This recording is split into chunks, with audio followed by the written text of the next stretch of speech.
ಇರ್ಬೇಕು. ಇದೆರಡೂ ಇದ್ದು ದೊಡ್ಡವ್ರನ್ನ ಒಪ್ಪಿಸ್ಬೇಕು ಅಂದ್ರೆ ತುಂಬಾ ಧೈರ್ಯ ಇರ್ಬೇಕು. ಅಂದ್ರೆ ನಿಮ್ ಆದಿ ಅಂತಾರ.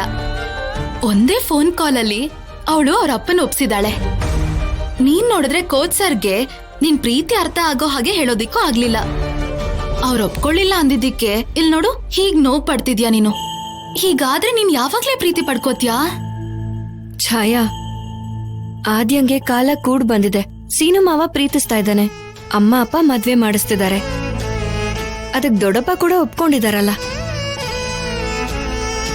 ಆದ್ರೆ ನನ್ನ ಕೋಚರ್ ಕೂಡ ಇಷ್ಟ ಪಡ್ತಾ ಇಲ್ಲ. ಜೊತೆಗೆ ಆ ದೇವ್ರು ಕೂಡ ಆಶೀರ್ವಾದ ಮಾಡಿಲ್ಲ.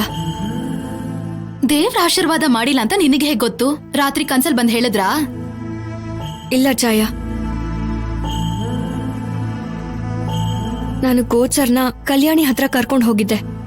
ದೇವರ ಆಶೀರ್ವಾದಕ್ಕೋಸ್ಕರ ಎಲ್ರೂ ಅದ್ರಲ್ಲಿ ದುಡ್ಡು ಹಾಕ್ತಾರೆ ಅಲ್ವಾ? ನಾನು ನನ್ ಪ್ರೀತಿಗೋಸ್ಕರ ಜುಮ್ಕಿ ಹಾಕ್ದೆ.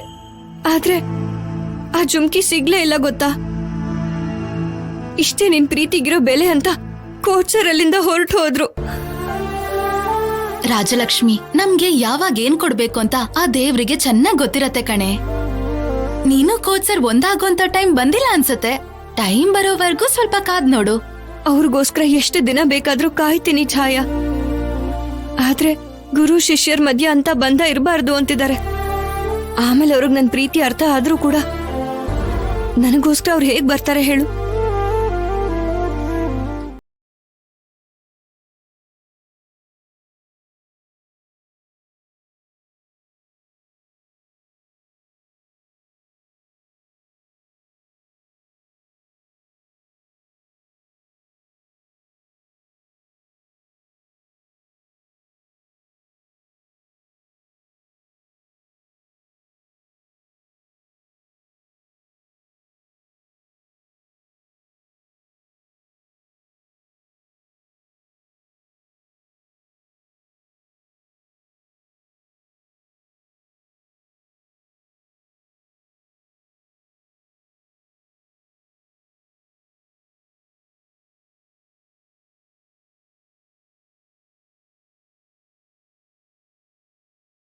ನೀನ್ ಆಗ್ಲೇ ಆದ್ಯಗೆ ಸೇವೆ ಮಾಡಕ್ ಶುರು ಮಾಡ್ಕೊಬಿಟ್ಟಿದ್ಯಾ?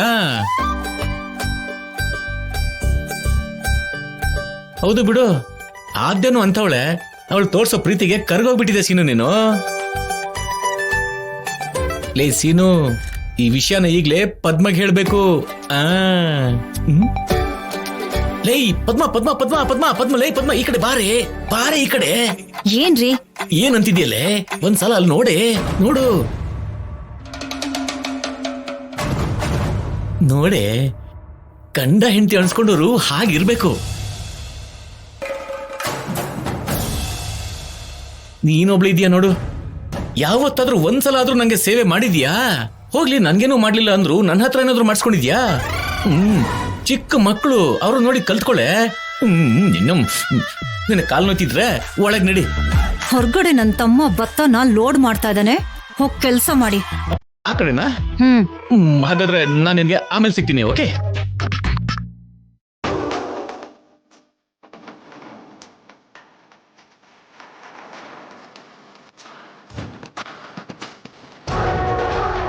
ಇವಳು ನನ್ ಸೊಸೆಯಾಗಿ ಬರೋದೇ ನನ್ಗಿಷ್ಟ ಇಲ್ಲ. ಈಗ ನೋಡಿದ್ರೆ ನನ್ ಮಗನ್ ಕೈ ಸೇವೆ ಮಾಡಿಸ್ಕೊತಾ ಇದ್ದಾಳೆ. ಇವಳು ನನ್ ಕೈ ನೋಡ್ಕೋತೀನಿ. 30 ಎಕರೆ ತೆಂಗಿನ ತೋಟಕ್ಕೆ ಗೊಬ್ಬರ ಹಾಕಿಸ್ತೀನಿ ಅಂತ ಹೇಳಿದಕ್ಕೆ ಸುಬ್ಬನ್ಗೆ 20,000 ರೂಪಾಯಿ ಕೊಟ್ಟಿದ್ದೀನಿ. ಆಮೇಲೆ 50 ಎಕರೆ ಸಸಿ ನೆಡೋದಕ್ಕೆ 70,000 ಖರ್ಚಾಗಿದೆ ಅಂತ ಹೇಳಿದಕ್ಕೆ ಶಿವರಾಜು ಹತ್ರ ಹಣ ಕೊಟ್ಟು ಕಳಿಸಿದ್ದೀನಿ. ಆಮೇಲೆ ಆ ಖರ್ಚೆಲ್ಲ ಕಳೆದು ಉಳಿಸಿರೋ 10,000 ಮನೆ ಖರ್ಚಿಗೆ ಅಂತ ಬೀರುಲಿಟ್ಟಿದ್ದೀನಿ. ಮೊನ್ನೆ ನೀವು ಕೊಟ್ಟಿದ್ 1 ಲಕ್ಷಕ್ಕೆ ಇದೇ ಲೆಕ್ಕ ರೀ.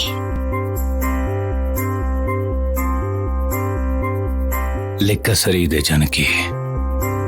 ಹೋದ ವರ್ಷ ಮಳೆ ಸ್ವಲ್ಪ ಕಮ್ಮಿಯಾಗಿ ಬೆಳೆ ಸರಿಯಾಗಿ ಬರಲಿಲ್ಲ.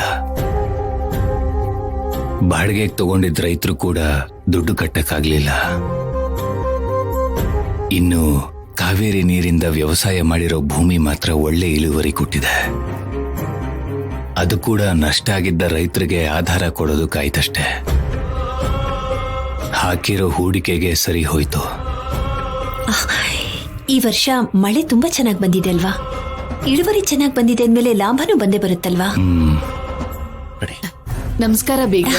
ನಮಸ್ಕಾರ ನಮಸ್ಕಾರ. ಕೂತ್ಕೊಳ್ಳಿ. ಚೆನ್ನಾಗಿದ್ದೀರಾ? ನಮಸ್ಕಾರ ಮಾವಯ್ಯ. ನಮಸ್ಕಾರ ಪ್ರಶಾಂತ್. ಈಗಷ್ಟೇ ಬಂದ್ರ? ಈಗ್ಲೇ ಬರ್ತಾ ಇದೀವಿ ಬೀಗ್ರೆ. ಬೀಗ್ರನ್ನ ನಮ್ಮನೆ ಸೊಸೆ ಆಗೋಳ್ನ ನೋಡಿ ತುಂಬಾ ದಿನ ಆಯ್ತಲ್ಲ, ನೋಡ್ಕೊಂಡ್ ಹೋಗೋಣ ಅಂತ ಬಂದ್ವಿ. ಮಾತಾಡ್ತಾ ಕೂತಿರಿ, ಕಾಫಿ ತಗೊಂಡ್ ಬರ್ತೀನಿ ನಾನು. ಅದೆಲ್ಲ ಏನು ಬೇಡ ಬೀಗ್ರೆ, ಬರುವಾಗ ಕುಡ್ಕೊಂಡೇ ಬಂದ್ವಿ. ಬೀಗ್ರೆ, ಇಲ್ಲಿ ನಡೆದಿದ್ ಗಲಾಟೆ, ಚಲಪತಿಯವ್ರ ಪಂಚಾಯಿತಿಗೆ ಹೋಗಿದ್ದು ಎಲ್ಲ ಕೇಳ್ಪಟ್ಟೆ.